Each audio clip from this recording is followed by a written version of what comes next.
là, ça crache un peu le micro. Non, c'est bon? On va commencer? Ouais, mais je voulais tester celui-là pour... On va commencer du coup? Ça. Le son est un peu pas terrible. Rachel, c'est bon? Tu me dis?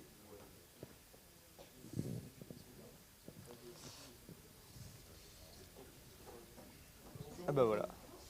Bonsoir.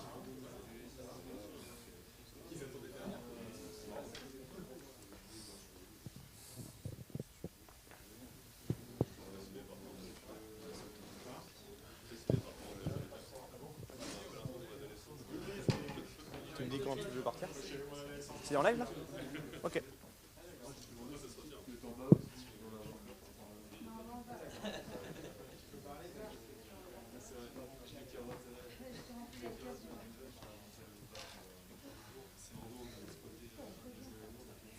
Bon, tu peux t'asseoir dans le canapé si tu veux. Ouais, t'inquiète. Ah bah c'est comme tu veux, si tu veux voir les slides en même temps, tu vas t'emmerder. Fais sitôt au premier rang si tu veux.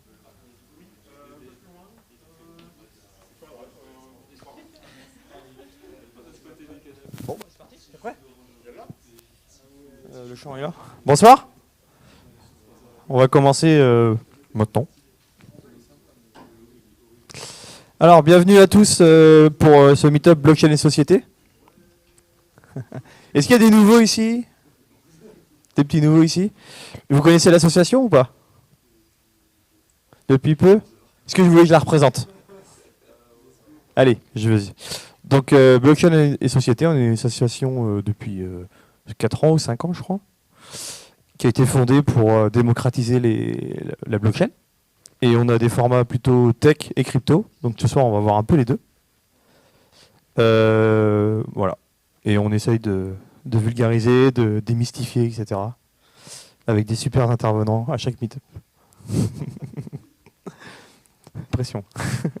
Donc ce soir, on va commencer avec Arnaud, qui va nous parler de Hydra, qui est une solution de layer 2 pour Cardano inspirée du Lightning Network. Et après, je laisserai la main. On prendra les questions juste après. Si ça va. Et après, il y a Malo. Il est où, Malo? Il est là. Qui va nous parler de Malo, qui est artiste et qui va nous parler de son expérience avec les NFT. Super. Merci à vous d'avoir pris du temps pour préparer cette presse. Et puis, Arnaud, je te laisse la main. Et après, on va boire un café au Gralin Folie. C'est ça? Gralin Folie. Voilà. Merci pour l'accueil. C'est bon? Merci à toi, Arnaud. Le son, ça va? Faut que j'allume un truc. C'est bon? Ok, super. Merci pour l'accueil. Donc, j'ai une vingtaine de minutes, c'est ça? 20-25 minutes? Ouais. Bon, on est un petit comité, donc... mais bon, l'important, c'est la bière, quand même. Donc, oui, voilà. Je vais vous parler de Hydra, ou plus précisément des têtes de l'hydre. C'est la traduction de Hydra Head, qui est donc un protocole de ce qu'on appelle Layer 2 pour Cardano. Donc j'ai essayé de pas trop jargonner. Malheureusement, je crains que ça risque de jargonner un peu quand même. Comme on n'est pas nombreux, si vous voulez m'interrompre un moment pour poser une question parce qu'il y a vraiment un truc pas clair et vous n'avez pas envie d'attendre la fin de la présentation pour la poser, n'hésitez pas. Je suis prêt à répondre à toutes les questions. Donc voilà, moi je m'appelle Arnaud Bailly. Vous avez mon handle Twitter. Je travaille pour une société qui s'appelle Input Output Global, ce qui ne veut pas dire grand-chose, mais en fait, ce que cette société fait, c'est développer la blockchain Cardano. Voilà, c'est la société qui a l'initiative, qui développe la partie technique. Et après, comme pour beaucoup de blockchains, beaucoup de crypto, il y a une fondation qui s'appelle la Cardano Foundation, qui a pour but de développer la communauté. Et puis, il y a pas mal d'intervenants. Qui connaît Cardano? Ouais, ok, ça va. Une personne ne connaît pas Cardano. Donc, je ne vais pas du tout en parler parce que j'ai fait l'hypothèse que tout le monde savait plus ou moins ce que c'était, puisqu'il y a eu une présentation il y a 3-4 mois, je crois, de mémoire, sur Cardano. Donc, Cardano, c'est une blockchain qui a pour caractéristique principale d'être une blockchain, ce qu'on appelle proof of stake, preuve d'enjeu, comme Ethereum maintenant, sauf que Cardano, c'était depuis le début. Et qui est une blockchain qui est assez développée. Il y a pas mal de choses qui se passent dessus. Voilà. Moi, alors, un plan. Voilà. Donc, je vais Je vais vous parler du problème qu'on souhaite résoudre au travers de cette solution. Je vais vous parler de la solution qu'on a envisagée. On verra un petit peu plus en détail ce que c'est que HydraHead. Et puis après, je vous dirai, en vous expliquant un peu ce que c'est qu'HydraHead, vous verrez un petit peu l'état du projet, où est-ce qu'on en est aujourd'hui. Et puis, quelles sont les perspectives de ce projet. Et puis, on gardera un petit peu de temps pour les questions. Qui je suis. Donc moi je suis architecte logiciel chez IOG et j'ai travaillé donc notamment sur des projets, donc le projet Hydra dont je vais vous parler aujourd'hui, un autre projet qui s'appelle Mithril. Et puis maintenant je travaille plus spécifiquement sur Cardano Core, donc sur vraiment le nœud Cardano. Voilà. Alors et moi je suis pas du tout dans la crypto en fait. J'ai des ADA parce que c'est le truc sur lequel je travaille. Mais moi, ce qui m'intéresse beaucoup dans la crypto, juste pour que, petit disclaimer, ce qui m'intéresse beaucoup, c'est plutôt la partie plateforme d'exécution, en fait. Les DApp, les smart contracts et tout ça. La partie monnaie, crypto-monnaie, ne m'intéresse pas particulièrement. Voilà. Donc, le problème qu'on cherche à résoudre, le but de Cardano et des blockchains en général, c'est quoi? C'est construire un système financier ouvert et sécurisé. Bon, je ne vous apprends pas grand-chose. Capable de supporter un grand nombre de transactions, parce que si on fait une ou deux transactions par seconde, c'est pas pratique. Et puis sur une infrastructure qui est globale et répartie et décentralisée. Donc répartie et décentralisée, c'est les points importants. Donc les points importants, en fait, c'est vraiment le fait que ce soit complètement décentralisé et en même temps sécurisé, parce que sinon, voilà, c'est un peu embêtant. Pourquoi c'est difficile? Parce que une blockchain, par définition, le but du jeu, c'est de construire un consensus entre des milliers d'acteurs, des centaines, des milliers, des dizaines de milliers, voire des millions d'acteurs, répartis, centralisés, avec une réputation qui est globale. Donc, à l'échelle de la planète, en fait, on ne sait pas bien faire. En tout cas, on ne sait pas faire très vite. Il y a des limites, contraintes physiques, notamment la vitesse de la lumière. Ça paraît con, mais en fait, c'est une contrainte. Pour qu'un paquet IP fasse le tour de la planète, il faut entre 300 et 600 secondes. 600 millisecondes, pardon. Donc ça fait quand même, mine de rien, ça fait beaucoup. Et si vous voulez faire plein de transactions, ça devient compliqué, surtout si vous voulez les répliquer et être sûr qu'elles soient répliquées. Et donc par conséquent, la plupart des blockchains, voire à peu près toutes, souffrent d'une latence assez élevée et d'un débit globalement faible. Je n'ai plus les chiffres en tête, vous probablement les connaissez mieux que moi. Sur Cardano, aujourd'hui, on est à peu près, alors on n'est pas à la limite extrême, mais on est à peu près à 2-3 transactions par seconde.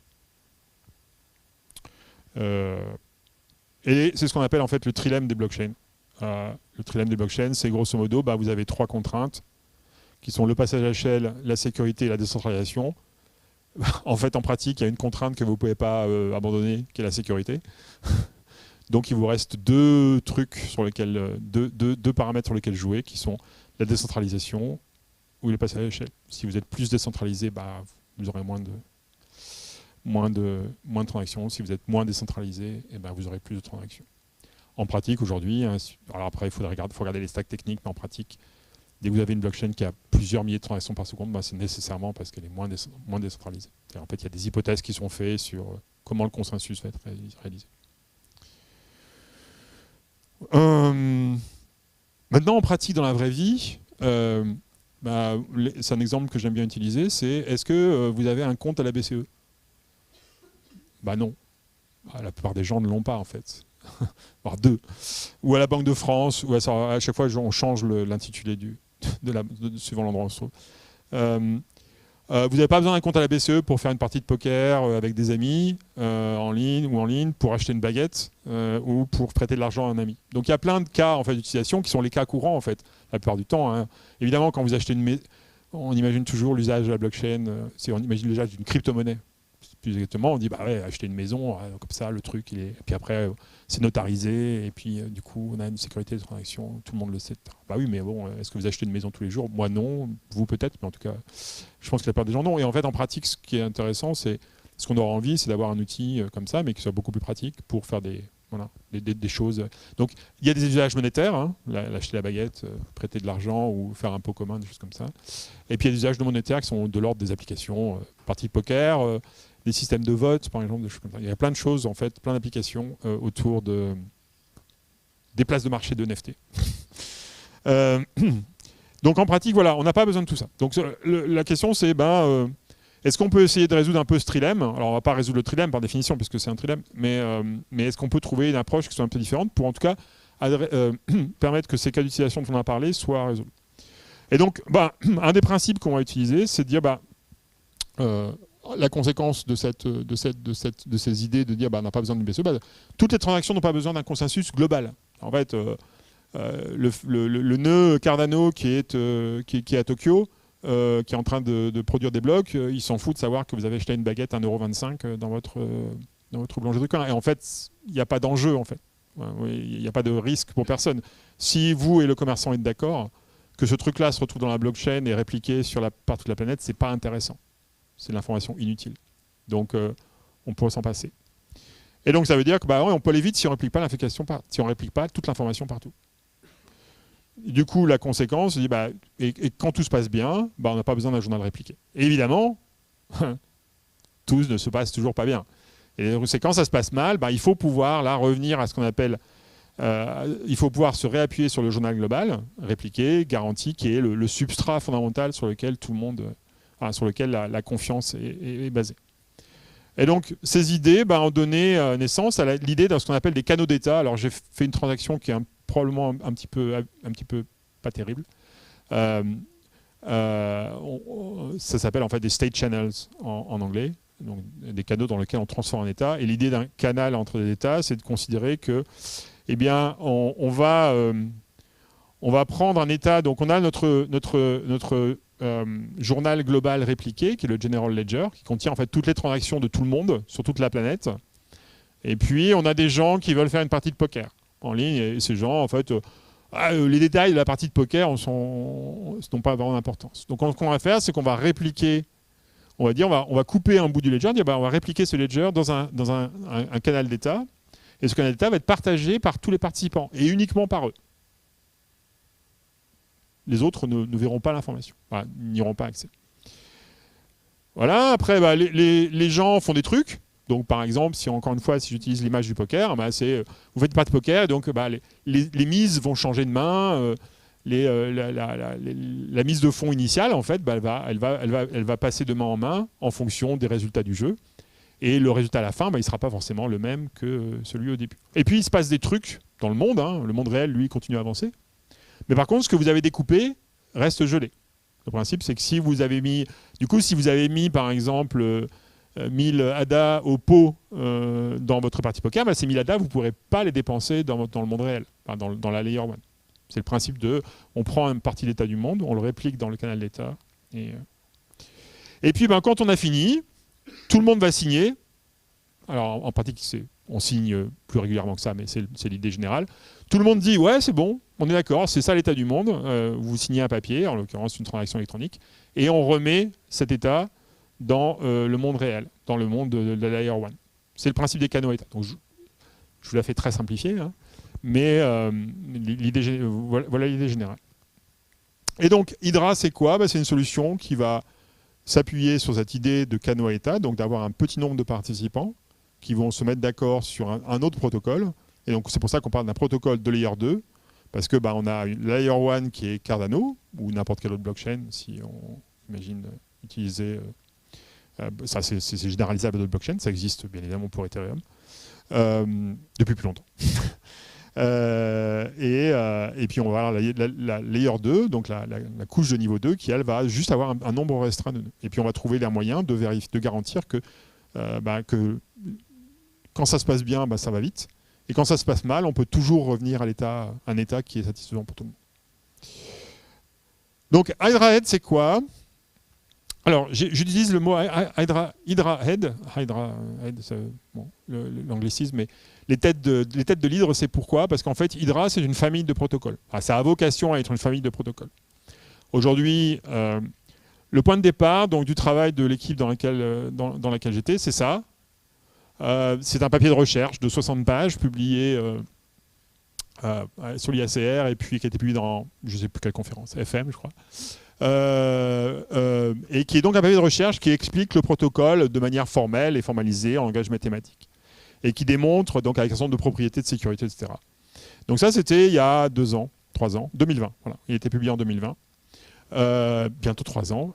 Ce protocole, alors j'en ai décrit, il est décrit sous la forme de ce qu'on appelle une machine à état. Et le principe, c'est qu'en fait, c'est ce que j'expliquais de manière très figurée tout à l'heure, hein, c'est qu'on va partir d'un état initial qui est l'état du monde, l'état de la layer 1 qu'on va couper, qu'on va mettre dans la head. On va faire des transactions une fois que la head est ouverte, une fois que tout le monde est d'accord, on va ouvrir la head. Une fois que la head est ouverte, on fait des transactions et quand on veut la fermer, eh bien, on reporte le résultat des transactions qui se sont passées dans la head dans la layer 1. Une caractéristique importante de Cardano qui permet de faire ça relativement facilement, en fait, en tout cas qui permet de le faire peut-être un peu plus facilement que sur Ethereum, c'est l'idée que Cardano, c'est une blockchain, ce qu'on appelle basée sur la notion de UTXO. Est-ce que UTXO, ça vous dit quelque chose ? UTXO, ça veut dire Unspent Transaction Output. Et l'idée, c'est quoi ? C'est de dire, vous pouvez représenter l'état du monde comme quoi ? Comme un compte bancaire. Et grosso modo, c'est la vision Ethereum, dans lequel vous avez un montant. Et ça, donc, j'ai un compte dans lequel j'ai 1000 euros. Vous avez un compte dans lequel vous avez 2000 euros, etc. Et les transactions vont faire passer de l'argent d'un compte à un autre. Dans Cardano et dans Bitcoin, c'est pas comme ça que ça se passe. Dans Cardano et dans Bitcoin, en fait, la transaction, elle dit j'ai un UTXO qui vaut un ADA, je le consomme et je produis un autre UTXO qui vaut 0,5 ADA que j'envoie à une autre adresse. Et donc l'état du monde, c'est toujours en fait un ensemble de dépenses potentielles. C'est ce qu'on appelle des coins, et c'est un ensemble de monnaies, de pièces de monnaie donc, qui peuvent devenir de plus en plus petites ou qu'on peut réagréger les transactions. Et donc le fait qu'on ait cet état du monde, si vous imaginez un peu, hein, c'est que vous avez ces transactions qui sont chaînées les unes aux autres avec ces résultats, ce qu'on appelle ces outputs, et du coup, couper un bout des outputs et les mettre dans une layer 2, c'est relativement facile. C'est plus facile que de dire j'ai un compte, donc je vais prendre dans ce compte, je vais prendre 1000 euros ou 500 euros et je vais les mettre dans la blockchain. Et du coup, ça veut dire que oui, il faut que j'enregistre cette information-là. Le fait que j'ai consommé cet argent, mais que je pourrais la récupérer potentiellement si jamais ça se passe mal. C'est pas une critique c'est juste que les deux modèles sont équivalents au final. C'est juste que dans la manière dont on fonctionne, c'est relativement simple. Et donc, comment ça marche ? L'architecture globale, c'est quoi ? On voit bien ici, il y a cette notion de layer 1. Donc layer 1, c'est quoi ? C'est des nœuds Cardano. Il y en a. Alors il y a 3600 ou 4000 producteurs 3500. Ouais, bref. 3000 et quelques producteurs de blocs. Et puis il y a tous les nœuds Cardano, par exemple un wallet. Si vous avez un wallet sur votre PC ou même dans un portable, ce wallet, il fait tourner. Alors, pas sur un portable, il ne fait pas tourner un nœud Cardano. Mais sur un PC, il fait tourner un nœud Cardano. Et du coup, ce nœud Cardano, il va participer au réseau. Il va récupérer les transactions. Et du coup, lui va avoir une copie du journal répliqué.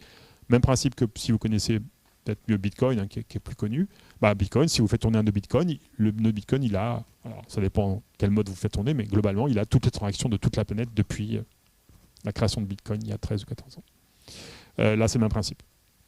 Et donc, par-dessus, on va déployer en fait les nœuds Hydra. Donc, on a un nœud spécifique.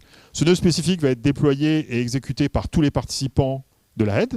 Donc, le concept de head, c'est un groupe de participants. Et chacun de ces participants fait tourner un nœud. Sachant qu'un même participant peut avoir plusieurs heads avec d'autres personnes, voire même avec les mêmes personnes. Donc un nœud peut faire tourner plusieurs heads et une head peut avoir plusieurs nœuds. Donc c'est un rapport de n à n. Il n'y a pas forcément de lien avec les autres. Et donc voilà, c'est ce qu'on montre le dessin. À l'intérieur, je ne sais pas pourquoi je monte du doigt. À l'intérieur d'un nœud, vous avez plusieurs heads et ces nœuds sont connectés à plusieurs nœuds. Et puis, du point de vue de vous en tant qu'utilisateur, donc ça c'est vraiment la partie technique, l'infra, du point de vue en tant qu'utilisateur, comment ça marche ? Vous avez soit une application ou un wallet ou un client quelconque qui va lui être capable d'interagir à la fois avec le nœud Cardano et à la fois avec le nœud Hydra. Donc bien évidemment, c'est pas magique. Hydra, il a son propre protocole de communication pour exposer un peu les données. Par contre, là où c'est assez intéressant, c'est que en fait, une des propriétés principales de Hydra, et c'est un des enjeux, c'est même dans le titre du papier de recherche initial, c'est l'idée que dans Hydra, vous avez ce qu'on appelle un journal isomorphe à la layer 1. C'est-à-dire qu'en fait, c'est la même donnée, c'est les mêmes transactions, exactement les mêmes, c'est la même structure. C'est à l'octet près, quoi.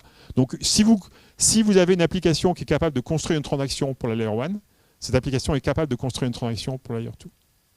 Et ça, c'est assez puissant parce que du coup, ça permet de faire en sorte de porter facilement des applications d'une couche à l'autre.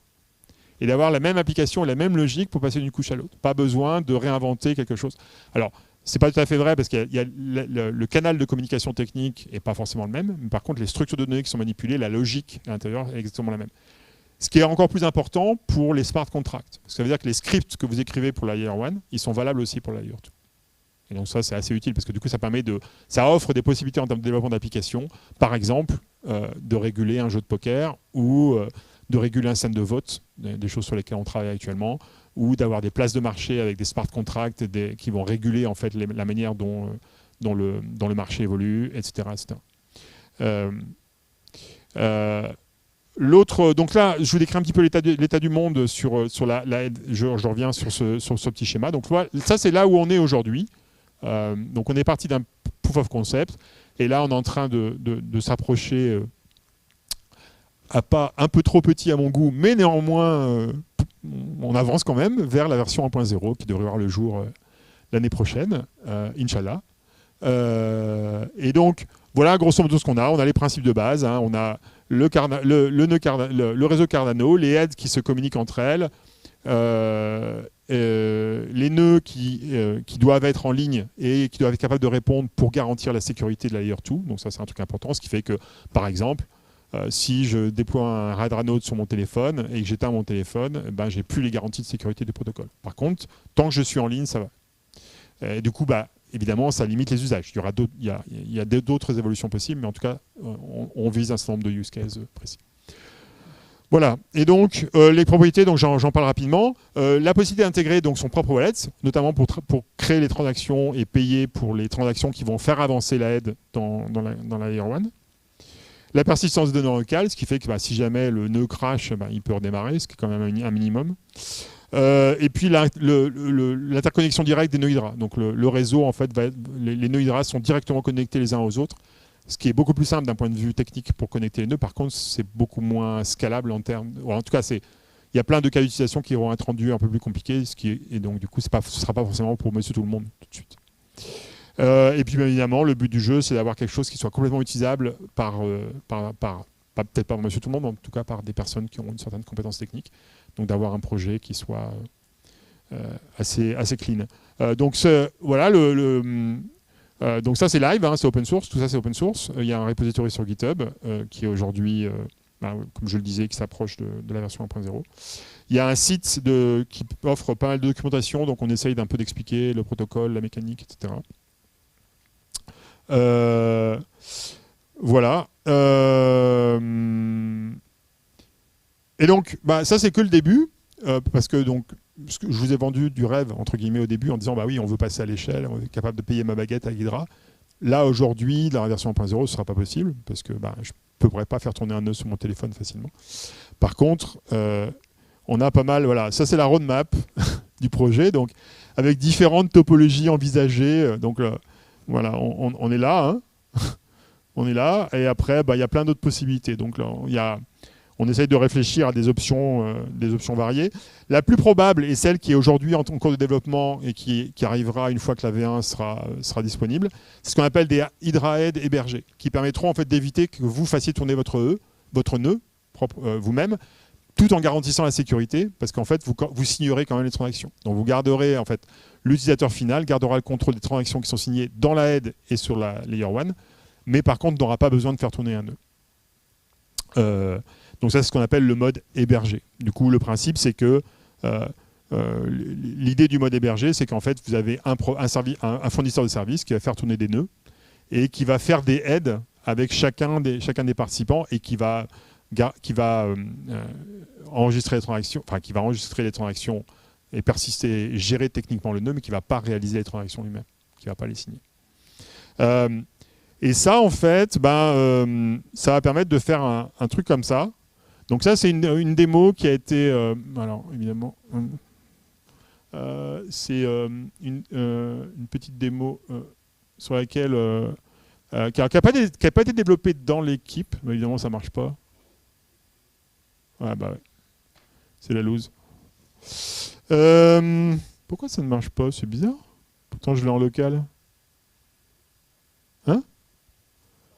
Ouais, je l'ai en local. Bah ouais, c'est un truc local. Ouais. Bah, je prends pas des... Ah, voilà. Non, c'est Chrome qui fait des sites. Donc, l'idée, c'est quoi? En fait, l'idée, c'est de... donc ça, c'est un fournisseur, c'est un partenaire à IOG qui développe ça de manière indépendante, entre guillemets, avec la participation de l'équipe technique, mais ils veulent développer ça sous forme d'un produit. C'est la capacité, en fait, d'avoir vraiment... de faire du micro-paiement sur Hydra. Et donc d'avoir, en fait, d'une interface qui soit simple, qui soit une application mobile, une progressive web app, une application web, donc de faire du micro-paiement en Hydra en utilisant le mode hébergé que je vous explique précédemment. Et donc, du coup, le fournisseur de service, lui, il gagnera sa vie en prenant des fees sur les transactions, bien évidemment, ou en prenant un abonnement, etc. Donc, il y a tout un modèle économique derrière. Et l'idée est d'être capable de fournir... Voilà. Alors là, évidemment, c'est simulé. Hein, mais c'est simulé au sens où ce n'est pas des vraies transactions dans la vraie vie, mais par contre, derrière... il y a bien des nœuds Hydra qui tournent et qui permettent de faire des transactions les uns avec les autres. Donc voilà, donc le genre d'interface sur lequel on travaille. Et ce qui est intéressant, en fait, c'est la rapidité avec laquelle les transactions sont faites, quoi. Voilà. C'est-à-dire, en fait, une transaction, elle est vraiment instantanée. Elle est confirmée quasiment instantanément d'un point de vue humain. Voilà. Et donc l'idée, c'est de se rapprocher un peu de l'expérience qui est aujourd'hui celle que vous avez avec les channels Lightning sur Bitcoin. Où en fait c'est relativement simple d'établir un channel avec quelqu'un et de payer voilà, des petites transactions sans avoir besoin de payer les fees sur Bitcoin. Je ne sais pas combien c'est maintenant, mais ça doit être des fortunes. En tout cas, beaucoup. Et je crois que j'ai fini en fait. Voilà.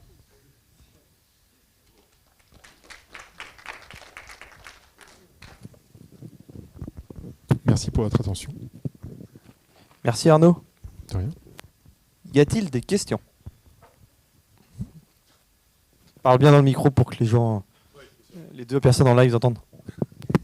Merci beaucoup. Merci beaucoup pour cette présentation. Alors, il y a un point que je n'ai pas très bien compris. C'est quoi le processus de finalité? J'entends bien que... En fait, j'ai du mal à comprendre la différence entre un state channel tel que tu l'as présenté et un roll-up, au-delà de la stratégie de réfutation. Et en général, le contre-argument des channels, c'est que c'est extrêmement limité. Et là, ça a l'air d'être assez versatile. Et donc, je voulais savoir quelle était la différence. Qu'est-ce qui se passe si les gens ne sont pas d'accord au moment de la phase de finalisation? Ouais, c'est une excellente question. Merci. Donc, je ne suis pas rentré... je te remercie de l'avoir posé. Je ne suis pas rentré dans le détail du protocole. Est-ce que je pourrais...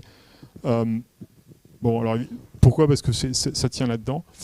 Comment ça marche? En fait, c'est assez simple. Le principe, c'est que... quand on ouvre une head, donc le principe c'est qu'en fait, quand on ouvre une head, on se met d'accord pour committer des UTXO dans cette head. Donc, supposons qu'on ouvre une head ensemble, je vais dire, ok, on va ouvrir ensemble, je vais mettre 20 ADA et tu vas mettre 40 ADA. Alors, ça peut être des ADA, ça peut être des tokens, ça peut être n'importe quoi. Du moment que ce soit quelque chose qui arrive sur là. Ouais, du moment que c'est quelque chose que tu es fixe. Donc, tu commits. Il y a une transaction qui va être créée, qui va consommer ces commits, produire un état, le mettre dans la head.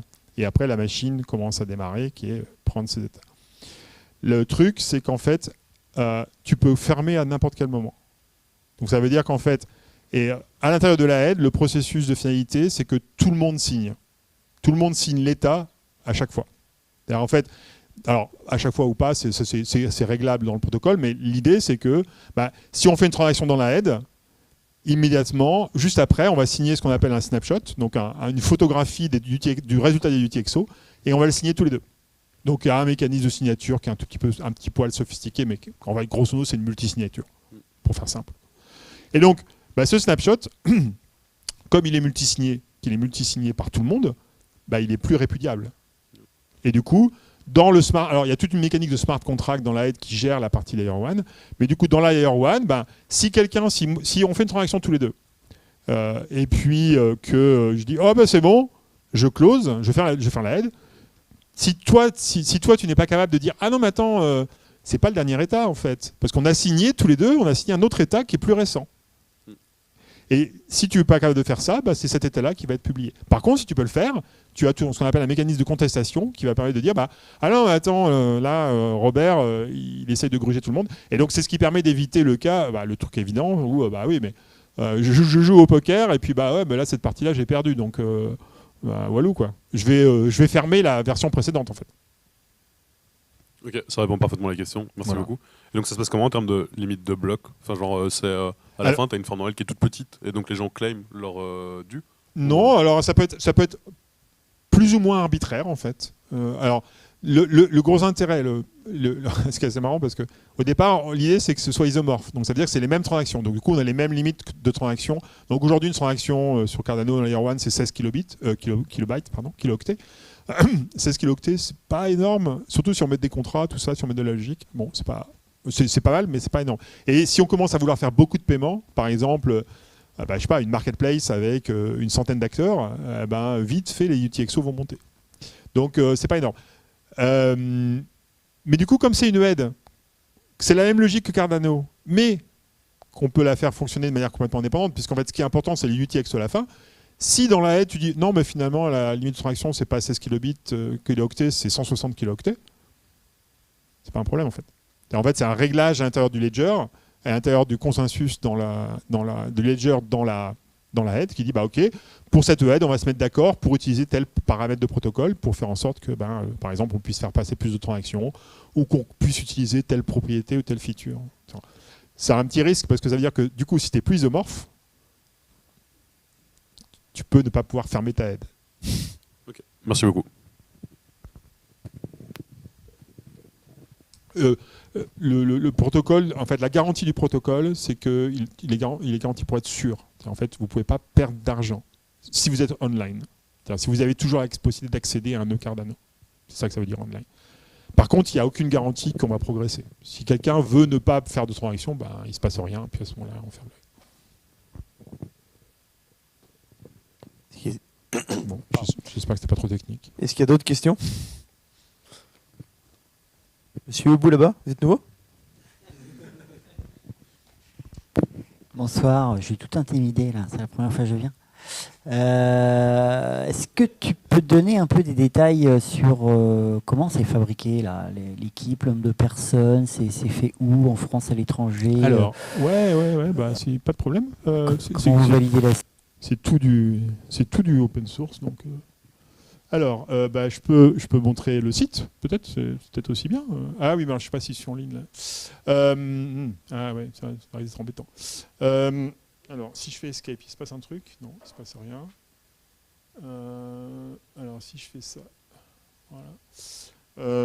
Si je fais ça et que je vais sur hydra.family, ouais, il se passe un truc. Voilà. Non, il se passe rien parce que je ne suis pas connecté, je pense. Alors, bon, je vais pas y arriver évidemment. Si, je vais peut-être y arriver avec mon téléphone. Ici. Ah là là, les deux mains gauches là aujourd'hui. Bon, en gros, c'est une équipe. Donc l'équipe est assez petite. On était 3 au départ. Non, je vais pas y arriver parce que je suis désolé. On était 3 au départ. Là, l'équipe a grossi un peu à 5 personnes. Il y a donc on est 2 en France. Enfin, je suis à moitié en train de partir de l'équipe, donc j'ai du mal à. Mais grosso modo, on était 2 en France. Et c'est majoritairement Europe. La boîte IOG, elle est globalement répartie. En fait, il n'y a pas vraiment de bureau. Tout le monde est un peu sur la planète. Le gros de l'équipe de développement est en Europe. La masse, on va dire je ne sais plus comment on dit, le centre de gravité du développement, de la partie technique du développement est plutôt en Europe. C'est un projet qu'on a commencé en mars 2021. Donc ça nous aura pris... On devrait avoir une version qui soit utilisable par tout le monde assez rare. On va dire Q1 2023, Q2 2023, donc ça nous aura pris peut-être 2 ans pour avoir commencé à avoir quelque chose. On est parti d'un papier de recherche from scratch. Techniquement, à l'intérieur, c'est codé en Haskell, puisque c'est un peu le cheval de bataille de Cardano. Et aujourd'hui, les gros challenges qu'on a, c'est surtout de l'utilisabilité, la partie robustesse en prod. Et en fait, le cœur du moteur fonctionne plutôt très bien. Par contre, la partie robustesse en prod, toute la partie opérationnelle, en fait, comment opérer le nœud, ça c'est encore un peu, pas tip top. Donc on a beaucoup de travail là-dessus. Et on a un travail aussi qui est en cours de certification et d'audit du code des smart contracts, parce qu'en fait, dans Hydra, donc il y a une partie technique qui est envoyer des messages du réseau, toute la sauce, l'interface, etc. Et puis il y a une partie qui est vraiment spécifique à Cardano, qui est la partie smart contract, qui est la partie qui garantit en fait le fait que le protocole fonctionne, que je sécurise les fonds, etc. Et c'est cette partie-là qui est un peu le cœur du truc, qu'on est en train de faire auditer. Donc on a un audit interne et puis après on fera un audit externe de ces smart contracts. C'est très intéressant d'ailleurs. Si vous êtes intéressé, si vous avez des compétences en méthode formelle et en analyse, en audit de smart contracts sur la blockchain, nous sommes preneurs, parce que c'est pas une compétence qui est extrêmement répandue. Et puis, je sais pas, ça répond à ta question, voilà. Donc c'est vraiment du full open source. Les contributions sont bienvenues, mais bon, la vérité m'oblige à reconnaître que la marche est un peu haute quand même. Donc bon, mais par contre, on est très gentil et on est très accueillant avec les nouveaux. Voilà. On peut applaudir. Merci. Merci Arnaud. Malo, c'est ton tour.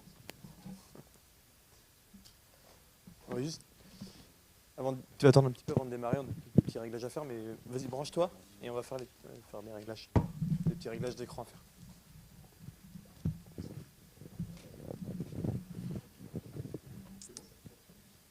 Donc on va enchaîner avec Malo, qui va nous parler de ses expériences bonnes et peut-être pas bonnes avec les NFT. Les deux. Sur les NFT. Tu vas nous dire combien t'as perdu ou pas? Peut-être pas quand même.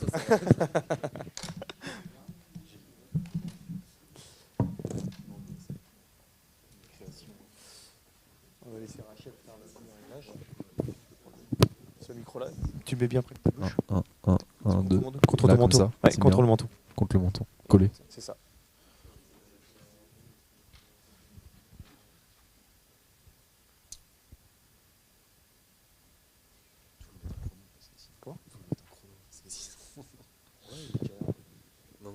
T'inquiète, hein. Elle a pas voté? Ouais. T'avais pris combien de temps?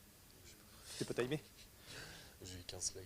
Je peux te faire signe si au bout de 20 minutes si tu veux. Non, je Enfin, si tu me dis au bout de 20 minutes si tu me signe, je te fais un petit signe. Ok, c'est toi qui vois. Garde-toi un peu. Bah, là, si je fais 20 minutes, là, c'est bon. Ouais, oui, très bien. Oui, ça va. De toute façon, il y a une quinzaine de slides. Vous n'avez pas compris grand-chose. On attend le go de la régie. La régie est prête. C'est bon, Rachel? C'est bon? C'est bon, Rachel? Essaye de pas trop bouger pour rester dans le champ visuel. Est-ce que la caméra, elle est... Ah oui, d'accord, ok. Mais Je vais rester là. c'est bon? Je suis cadré, c'est bon. Ok, on Très peut y aller bien. du coup. Bon, ben Malo, c'est à toi. Super. Et bien, je voulais commencer par dire à Sox de Ster. Non, par remercier la sauce de m'accueillir ce soir, même si on est moins nombreux que la dernière fois. C'est pas grave. Du coup, aujourd'hui, je vais vous parler de mon expérience. Ça fait 2 ans, du coup, je suis dans le monde des cryptos, des NFT. Voilà, tout ce merveilleux monde du Web3. Hop là, tac, on va mettre le chrono. Voilà, donc une petite présentation rapide sur qui suis-je. Bon, il y en a certains qui me connaissent ici. Du coup, je m'appelle donc Léo de mon vrai prénom. Et en fait, je sors tout juste de l'école de design de Nantes en tant qu'architecte d'intérieur et designer produit. Mais je travaille aussi à titre personnel en tant que maintenant en tant que freelance et designer graphique, et aussi du coup pour le journal du coin, donc un des principaux médias francophones de l'écosystème Web3 et crypto. Donc voilà. Et je suis surtout présent sur Twitter comme la plupart des gens dans l'écosystème. Voilà, alors en fait pour commencer, j'ai découvert en fait les termes NFT, crypto, blockchain, trading, beaucoup shitcoin sur le pire réseau social qui est Twitter, qui est pardon TikTok. Et en fait j'ai entendu parler de ça et du coup non mais oui. Et sauf qu'en fait j'ai vite compris que ce qui était raconté sur ce réseau c'était vraiment des belles conneries. Et c'est juste après que j'ai commencé à m'inscrire sur Twitter et à découvrir des vraies choses et des vraies personnalités qui s'intéressent non pas à la spéculation mais surtout à la technique de l'écosystème crypto. Voilà, donc en fait j'écoute tout ça et pendant plusieurs mois j'accumule des connaissances, des compétences, j'apprends vraiment à utiliser un wallet, à utiliser MetaMask, à swap, à échanger d'une crypto contre une autre, pardon. Et j'oublie vraiment complètement le côté spéculatif assez rapidement. Et c'est du coup quelques mois après, donc vers septembre, août-septembre 2021, que je décide de me faire une série d'illustrations. De fan art un peu Star Wars en mode un peu squelette Pirates des Caraïbes quoi. Vous voyez les inspirations. Et en fait je fais une série de 5 illustrations, enfin 6 du coup, à la base 5 avec 5 exemplaires chacune sur la blockchain Solana, donc parce qu'à ce moment là il n'y avait pas Polygon sur OpenSea, les frais Ether étaient très très élevés et le flux, les gens étaient sur Solana. Donc bon, je suis un peu la masse et je vais là-bas. Tout en postant en fait sur Twitter mes réalisations graphiques et à ce moment-là il y avait beaucoup de collections qui étaient c'était du pixel art, c'était du dessin fait pas sur Paint mais à la va-vite, voilà. Niveau qualité graphique, on volait assez bas. Et je mets ça sur Twitter et à ma grande surprise, donc j'avais, je sais pas, peut-être 70 followers à ce moment-là, à ma grande surprise, il y en a 5 ou 6 qui se vendent. Donc j'avais mis ça à 35 $ pièce dans ces eaux-là. Donc voilà, je me retrouve avec 250 $ et je me fais waouh. C'est super. Non, et du coup, après, plus aucune vente pendant un mois.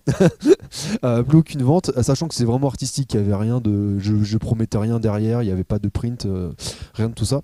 C'est vraiment l'expérimentation. Je me suis dit, je vais essayer, voilà. Et du coup, arrive Halloween et je décide d'en faire gagner un sur Twitter, donc les fameux giveaway NFT qu'on peut voir. Et le giveaway explose. Enfin, vraiment, j'ai, je crois, 300 retweets pour mon petit compte à 70 personnes. Je découvre les flux de notifications. Enfin bref, et du coup, les gens en fait commencent à acheter les œuvres qui restaient en vente, ce qui fait que je me retrouve en fait un peu à la fin à devoir retirer un de la vente pour honorer mon concours. Et voilà, et du coup ils se sont tous vendus derrière, donc super. Voilà, donc après ça, il y a des gens du coup sur Solana, donc sur Portals, une sorte de monde virtuel entre guillemets metaverse, grosses guillemets. En fait, eh bien, il y a des gens qui avaient acheté ces NFT là, qui avaient commencé à les exposer, et on m'avait demandé de faire une sorte de petit vernissage. Donc ce que j'ai fait ici avec les petites platines, la musique, tout ça. Et donc on avait exposé vraiment toutes les 5 œuvres de base, et voilà, donc je crois qu'il y avait 10 ou 15 personnes qui sont venues sur ce sorte de vernissage numérique, donc une expérience assez dingue quand même. Voilà, puis il y avait un chat, les gens pouvaient poser des questions, voilà. Et après du coup je décide de airdrop un NFT. Donc airdrop, c'est donner un NFT supplémentaire gratuitement aux holders, donc à ceux qui ont acheté. Et c'était du coup le Palpatine là qu'on peut voir ici. Bon, pas en très bonne qualité sur l'écran, mais vous avez l'idée. Voilà. À la suite de ça, en fait, il y a quelqu'un qui a contacté sur Twitter, un certain Good Value Crypto. Il y en a certains ici qui le connaissent, qui à l'époque avait, enfin l'époque, il y a un an du coup, avait 4 ou 5 000 followers. Il vient me contacter, il me dit qu'il avait vraiment aimé les dessins que j'avais fait Star Wars, et du coup, lui, il veut lancer son projet NFT, parce que tout le monde lançait son projet NFT. Voilà. Et en fait, on décide de faire donc des sortes de barbares un peu en généré, donc avec des assets différents. Il y avait un projet de token, enfin voilà. Qu'est-ce qui vous fait marrer Non, et Et bref, enfin voilà, il y a un an et demi, bon, j'avais pas les connaissances, j'avais pas l'œil critique sur ce qui se fait. Voilà, et du coup, c'est un échec total. En fait, on arrête le projet avant même de le lancer parce que pourtant on avait un petit peu d'engagement, des gens qui étaient prêts à nous aider, sauf que bon, le beer market a commencé, plus personne, enfin de moins en moins de gens s'y intéressaient, et bon voilà, il n'y avait pas vraiment d'originalité dans le projet, on va dire, pour être honnête. À la suite de ça, je décide donc de lancer. Oui, donc en fait c'est un échec parce que, juste pour finir, parce que du coup on a passé des dizaines et dizaines d'heures, moi que ce soit sur les dessins, alors bon. Avec le recul, j'aurais jamais refait ça. Que ça soit sur le dev, tout le monde a passé. Pardon. Tout le monde a passé vraiment, on était 3 ou 4, des dizaines et dizaines d'heures, donc sans rémunération, mais on n'a pas voulu sortir un projet, vendre quelques NFT et arrêter parce que ça marche pas. Du coup, on a décidé d'arrêter avant de tout lancer. Bref, à la suite de ça, en fait, je décide du coup de lancer ma propre collection, enfin une autre collection NFT, cette fois-ci en animé, en 3D. Toujours, du coup, c'est pas Solana, c'est Elrond. Pourquoi Elrond? Parce qu'à ce moment-là, il y avait toujours des fees, des frais très élevés sur Ether, toujours pas Polygon sur OpenSea, et en tant que designer, ce que je regarde en premier, c'est surtout le UX, l'interface graphique. Après, j'essaie de regarder le code, enfin de plus en plus. Et du coup, le UX, la Maillard, l'application de Elrond est juste incroyable pour ça. Voilà. Donc je commence une petite collection en fait de 16 crânes en 3D en fait avec les tokens à l'intérieur, vous allez les voir, voilà, ici. En fait, alors ils sont animés, normalement ils tournent à 360 degrés.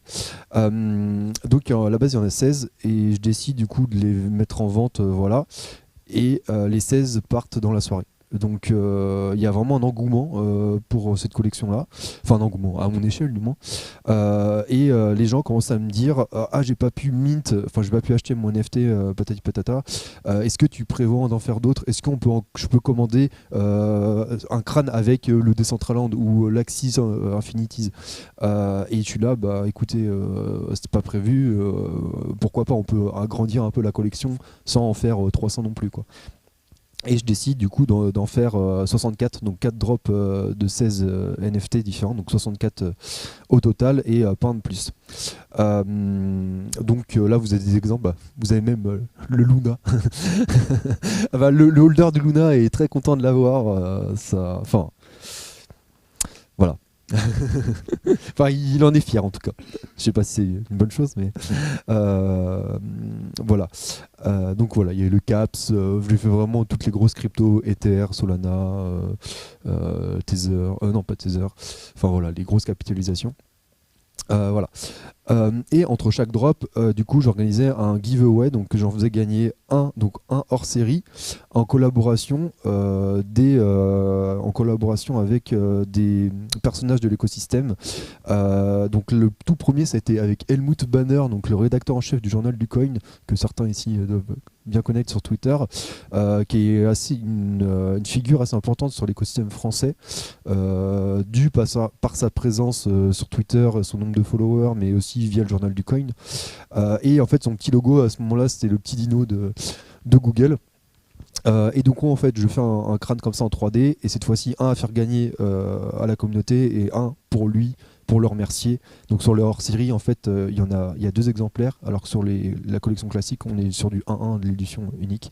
Et voilà, et donc entre chaque drop, voilà, et puis ensuite Crypto Future a accepté gentiment, pareil, une des grosses têtes de l'écosystème, à tort ou à raison ou à tort, on sait pas. Enfin voilà. Mais en tout cas, il est très très gentil comme personne. Il a gentiment accepté de faire une collaboration. Plus gratuitement, parce que c'est le genre de personne qui pourrait réclamer une contrepartie financière. Bref, et une fois que je vends les 4 séries, donc les 64 NFT, et là je décide un peu comme ça, pour remercier la communauté, de sortir un print. Donc ça a été celui-ci qui a été choisi par les holders des NFT, les possesseurs. Un print du coup numéroté signé, avec en fait à chaque fois, vu qu'on y avait 4 parties, si une personne avait acheté un NFT de la deuxième partie, bah, la fiche numéro 2. Voilà, etc. Donc numéroté signé avec le petit QR code qui renvoie sur la marketplace où est la collection. Voilà. Donc cette collection m'a vraiment, ça a été du travail, que ce soit en design, en création, en marketing, en développement de communauté sur Twitter, enfin vraiment j'ai tout fait de A à Z. Ce que je regrette juste maintenant, c'est d'avoir mis ça sur Elrond. Voilà, c'est à l'époque, il y a un an, je n'avais pas toutes les connaissances que j'ai aujourd'hui. On se rend compte qu'avec le temps et l'expérience, le plus important quand même reste Ethereum. Enfin bref, ça m'a apporté quand même pas mal de visibilité. Ça m'a permis de rentrer au journal du coin, de donner du coup quelques conférences à droite à gauche et à Tahiti par exemple. Non, c'est vrai. Non, on m'avait demandé. Il y a le Crédit Agricole qui m'avait demandé, qui avait vu mon parcours justement sur Twitter et auquel j'ai fait une petite conférence. Il n'y avait pas beaucoup de monde, mais c'était sympa. Voilà. Et par la suite, ça a donné donc lieu à des collaborations artistiques avec d'autres projets. Attendez, je regarde juste le chrono. Hop là. Pardon, excusez-moi. Voilà, 12 minutes, c'est bon. Ça a donné lieu à d'autres collaborations donc, avec des projets ou des artistes. On a par exemple Cube the World, qui est un artiste français qui fait des petits cubes comme ça en 3D et il les fait à toutes les sauces, que ce soit le maillot de foot, Goku, Star Wars, enfin voilà. Mais bon, et du coup, il m'avait demandé s'il pouvait reprendre le concept du crâne transparent et le faire un peu à sa sauce, donc j'avais accepté à ce moment-là. Donc c'était sympa.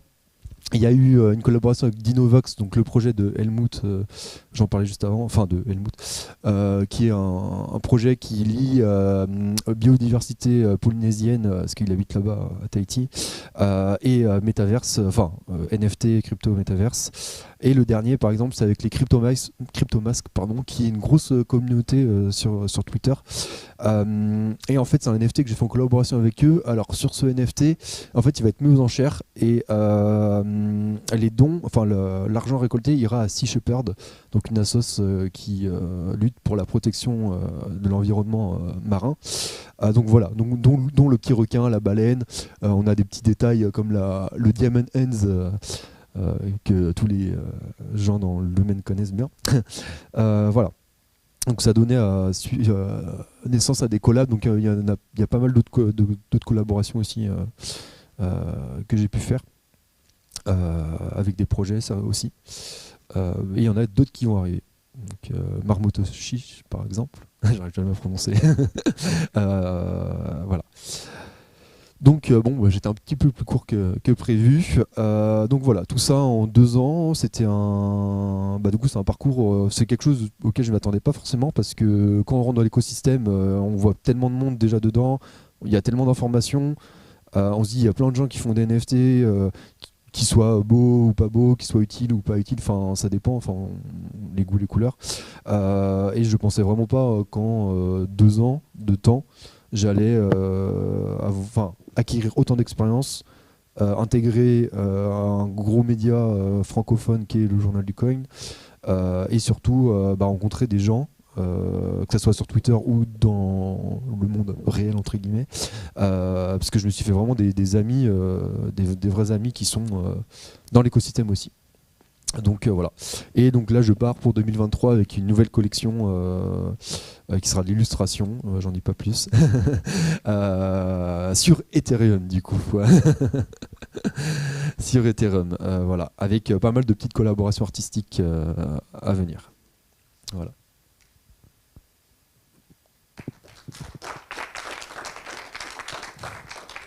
C'est pas DLVV qu'on dit maintenant quand Pardon ? c'est dans la vraie vie? Dans la vraie DLVV, vie, c'est ça. ouais, DLVV.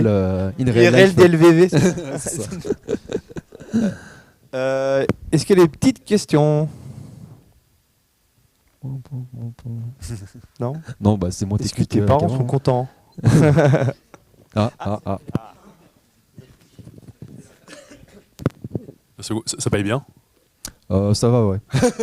Non, la question en fait, c'est comment ça se passe en fait en termes de droits d'auteur, parce que j'ai vu par exemple les images de Star Wars. Ouais. Et par exemple, il y a des instances comme Moulinsart avec Tintin ou Walt Disney qui sont assez insupportables. Alors faut pas leur dire à Disney. Non. En fait, ils ont dernière nouvelle. Dernière fois que j'ai vérifié, Disney a laissé le droit sur les licences, sur le fan art du moins. Ok. Tu peux pas reprendre une image faite par Disney, par les studios pure comme ça, mais si tu la retravailles en mode fan art, il n'y a pas de souci sur les droits, sachant que je reprends la base du casque à chaque fois, donc tout le reste c'est de ma main. Donc non, c'est une question qui vient souvent, mais sur du fan art, il n'y a pas de souci. Et en tant que crypto-artiste, est-ce que tu n'es pas effrayé par l'émergence et l'évolution des intelligences artificielles qui arrivent à correctement dessiner maintenant C'est marrant parce qu'on m'a posé la question tout à l'heure Je pense que ça sur stresse Twitter. tout le monde un peu, non ça Quand j'ai vu ça, ça fait quoi, 1 mois ou 2 mois qu'on voit ça passer. Alors moi je vois plutôt ça comme un outil. Alors il y a des gens qui vont prendre l'intelligence artificielle, qui vont faire une collection complète avec ça, et tant mieux pour eux. Par contre, ils ont plutôt intérêt à dire que ça vient d'une IA, ou alors ça va vite se remarquer quand on va lui demander des collaborations ou des choses comme ça et qu'il va pas être capable de fournir quoi que ce soit. Après, je vois vraiment ça comme un outil. C'est-à-dire que quelqu'un un artiste déjà, implanté dans l'écosystème, ou un photographe ou n'importe, va pouvoir utiliser cet outil-là pour soit ajouter quelque chose en plus à ses œuvres, soit les modifier ce que l'intelligence a créé. Mais je vois pas ça aujourd'hui comme une réelle menace. Peut-être que dans 5 ans ça le sera. Mais ouais, je vois vraiment ça comme un plus qu'on peut utiliser, que aujourd'hui avec Photoshop, Illustrator, Procreate. Aujourd'hui on peut aussi utiliser les intelligences artificielles pour créer. Merci beaucoup. Il y a une super blockchain qui s'appelle Tezos qui est vraiment hyper favorable. Ouais, j'en entends parler. Allez voir le replay sur YouTube. J'attends leur message d'ailleurs, toujours. Comment elle s'appelle cette IA déjà, où on met une phrase et ça fait un dessin, et ouais, plus on rajoute des mots, plus ça rajoute. DALL-E. Dali, voilà, Ouais. c'est ça. J'ai vu une super conférence Voilà. à Devox là-dessus. Je crois que Damien il avait une petite question. Ah oui. Ah tiens, j'ai oublié, il y a quelque chose, je viens de me rappeler après. Tu veux en parler maintenant avant la question ou pas? Vas-y, ouais. vas-y. Oui, juste pour en venir, en fait il y a eu le premier crash, on va dire, avec ce projet entre guillemets, mais il y en a eu un deuxième, c'était sur cette collection. Donc comme je disais, je me suis mis sur la blockchain Elrond, donc jusqu'à là tout va bien, ou presque. Et en fait je passe par une marketplace à ce moment-là qui s'appelle Immoon, qui pareil graphiquement, oui j'en rigole maintenant, sauf que j'ai le code, cette plateforme était codée vraiment, si on peut dire codé entre guillemets, c'était un peu du n'importe quoi. Et en fait, un jour ils se sont fait hacker entre guillemets, et tous les NFT qui étaient listés sur la plateforme ont sauté. Enfin, il n'y avait plus d'images, il ne restait plus que les métadatas. Ce qui fait qu'en fait, moi, de mon côté, j'ai 30-40 personnes qui se sont retrouvées avec un jeton du coup non fongible, vierge, sans visuel, sans animation 3D. Et du coup là c'était la panique, il a fallu répondre rapidement et pour dire je sais pas je sais pas ce qui s'est passé, et du coup pendant 2 semaines c'était vraiment la guerre entre aller chercher sur Twitter tous les possesseurs des NFT, parce qu'il y en a certains qui voient l'info en direct quand je tweete des choses, forcément tout le monde ne le voit pas évidemment. Du coup j'ai dû aller chercher les propriétaires, leur dire de me renvoyer le NFT sur une adresse, et ce NFT sera brûlé, et du coup la collection sera entre guillemets remintée une seconde fois, toujours sur Elrond, mais cette fois-ci on m'a conseillé une autre marketplace, et merci Doc Marmotte, c'est lui qui m'a conseillé à contre-cœur, on va dire. Une marketplace qui était plutôt bien codée, et jusqu'à maintenant il n'y a pas de souci avec celle-ci. Donc un gros coup de stress là dans cette aventure NFT aussi, où on a toutes nos réalisations qui disparaissent comme ça parce qu'un tiers complémentaire a pas très bien fait son travail. Voilà. Damien. C'est très bien justement que tu aies parlé de cette expérience-là. Comment tu vois justement le futur, les quelques mois, années à venir autour de ça, de la complexité dont tu viens de parler démocratisation Alors les quelques mois, c'est un peu comment dire, dans le contexte actuel qu'est le beer market. Je pense que tout le monde sait ici. Beer market, c'est un marché baissier. Enfin, il y a beaucoup de gens qui s'y intéressent. C'est-à-dire que, alors, pour les artistes, je parle là purement artistique, ceux qui font des œuvres numériques purement artistiques, je trouve pas qu'il y ait forcément moins d'engouement. Enfin, il y a moins d'acheteurs. Par contre, je vois toujours des gens vendre. Là, je pense à H Project, qui est un artiste francophone aussi. Dès qu'il en met en vente, ça part et ça sold out. Et parce qu'il a sa patte graphique, parce qu'il a déjà une assez grosse communauté. Mais là, pour moi, dans les prochains mois, c'est justement pour quelqu'un qui est pas du tout encore dans le milieu, mais qui a déjà une patte graphique, artistique ou n'importe.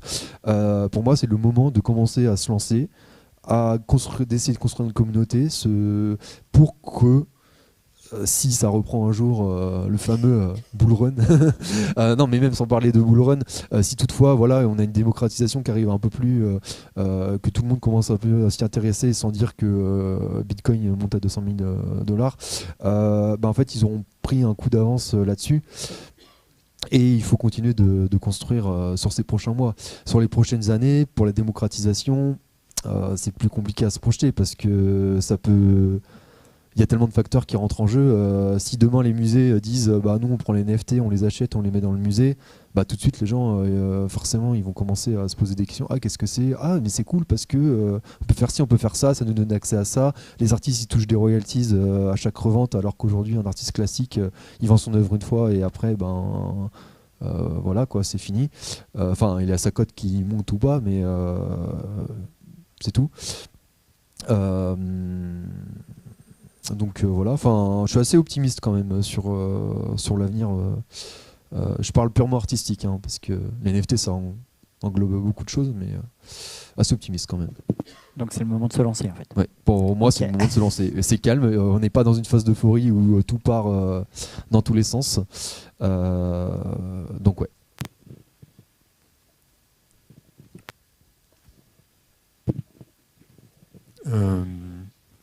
Je connais, je suis une bille en graphique, donc en graphisme, donc je ne sais pas mettre deux couleurs ensemble, donc je suis toujours admiratif. Une question que je me posais, est-ce que tu as envisagé de faire de NFTiser des œuvres physiques ? Alors c'est petite alpha. C'est ça va être le principe. Ce sur quoi va se baser ma prochaine collection. Qui seront d'abord en fait dans un premier temps, dans l'idéal il faut que je peaufine, de l'œuvre physique vraiment faite à la main, qui seront ensuite numérisées. De toute façon, j'en ai parlé à Maxime déjà, qui seront numérisées dans un second temps et qui seront NFTisées comme ça. Mais en fait, c'est dire que j'ai commencé à vendre des œuvres, on appelle ça des œuvres ou pas. J'ai commencé à vendre des NFT en fait. J'ai pas le parcours classique d'un artiste, on va dire, qui va commencer par de la peinture, de la sculpture, tout ça, et qui va s'intéresser aux NFT parce que oui, ça peut être un bon média pour lui. Mais j'ai tout de suite commencé par je vends des NFT, des œuvres sous format NFT du moins. Et après je fais des choses physiques, donc comme les affiches qu'on a eues ici. Mais c'est quelque chose que j'ai envie de faire parce que je viens quand même d'une formation où designer produit, on est quand même dans le toucher, on est quand même dans la fabrication, et au-delà de ça, pour un artiste, je pense que c'est bien de garder un côté tangible à ce qu'il fait. Donc oui, c'est dans le programme de 2023. Merci. Est-ce qu'on prend une autre question avant l'apéro ? Ça donne pas envie de poser une question du coup. J'ai mis un biais dans la question. Est-ce qu'il y a encore une petite question ? Pour le mémoire, là, il n'y a pas de question. Non. Bon, les gens ont soif. Ouais. Je vous remercie tous les deux. pour les Ouais, sujets, bah, d'avoir merci, pris du temps de venir d'avoir nous voir et de nous présenter des sujets. C'est toujours un plaisir d'avoir des gens qui viennent nous voir. Bravo à vous. Super, merci. Merci.